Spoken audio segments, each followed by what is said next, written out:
Hi, today we are here live from the Parliament Square in London when the Indian Prime Minister, Mr. Narendra Modi, is visiting for the Chogam. Just across us, he's going to be coming at about 5 o'clock to speak live to an audience of about 2,000 and take questions from across the globe on Twitter and other means and ways. But what is kind of eventful here today, this whole area is surrounded by protesters, not just from India, pro or against India, but also from other Commonwealth countries. But here we have a bunch of a very different group of people protesting in a different way.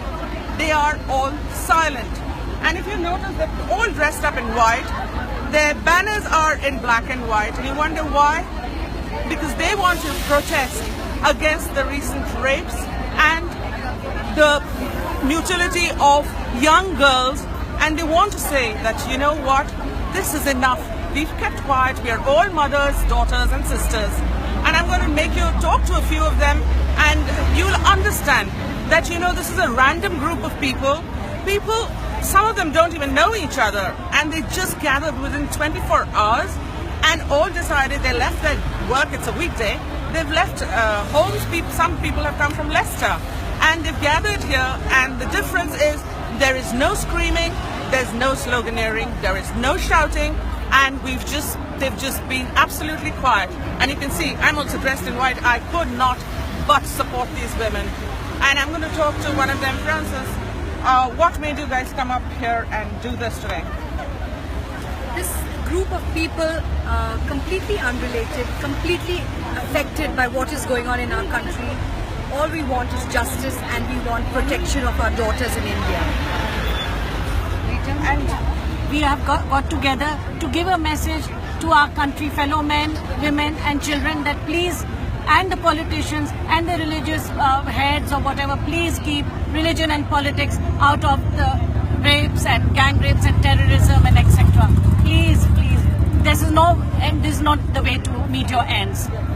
And I think what the poignance of this is that often in wars and religious conflicts, women's bodies are used, and they're wanting to make that, you know, pronouncement that don't use our little daughters for anything, for any purpose, for any gains, for any evil thoughts, or, you know, any nefarious intent. And why did you guys decide to remain silent though? Because we wanted a justice. We were looking for a justice for our daughters. It's a very sad moment. A sad moment for us. Grieving. And we believe in non-violence as well. That is one of the reasons why we are silent. We just want to make a protest, and we want the government to take action, and also that the common man should not suffer. The main thing is that we want justice for our daughters. We want justice. We want justice. We want justice. We want justice. And I also wanted to ask this lady why there is no sloganeering. No, we just want to maintain a dignified silence to get our point across. I think everyone knows what is happening in India. All the Indians in England know, and we just want to support all the Indians in India that are doing the same protests and have done so, that we also know what's going on. We are aligned with you. We want Prime Minister to take action over this, not just listen to our speeches. And what they're asking exactly for is swift justice. Justice delayed, as she said, is justice denied.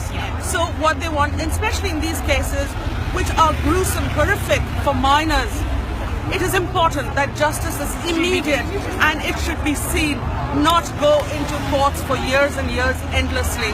And that is why they feel that even after the Nirbhaya case, where the Verma Commission came in and we had a lot of hope.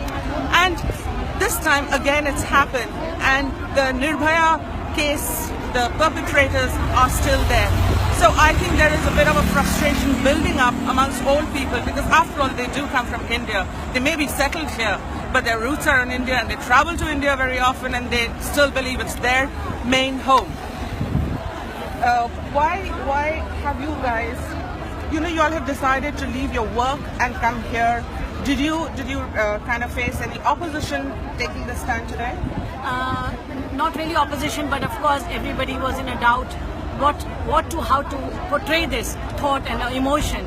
And the best way we thought is to keep silent, be peaceful, but put our point across that really this politics and religion is getting so much out of hand that every human, normal, random human beings are being used for attaining fame and votes and etc. So as British citizens, all of us living here for 35, 36 years, we thought we need to put our point across, which I hope we can, in a peaceful protest. There's nothing against anybody, there's nothing, but it's just against this that somebody needs to secure the country to these kind of atrocities. Thank you. I was actually drawn. I went through to all the protests that were going on. It was loud screaming, and I think I was drawn to this group because of the dignified and the poignant way that these women of all kinds of ages, I mean, there are young students around, and there are tiny girls also around, and not just mothers, grandmothers, and surprisingly, not any man around, but all these women didn't wait for that to happen. They've made a point, and a very poignant and dignified point is that no more violence against women, be it any reason, whether it's war, politics, religion, anything, but no violence against our little daughters. And that indeed is a thing that is worldwide. It's a global issue. And seeing it happen in their own home in India has kind of provoked a deeper pain for everybody. That's us live from the Parliament Square in London, and now we'll be waiting for Mr. Modi's great evening with the Indians here and all over the world.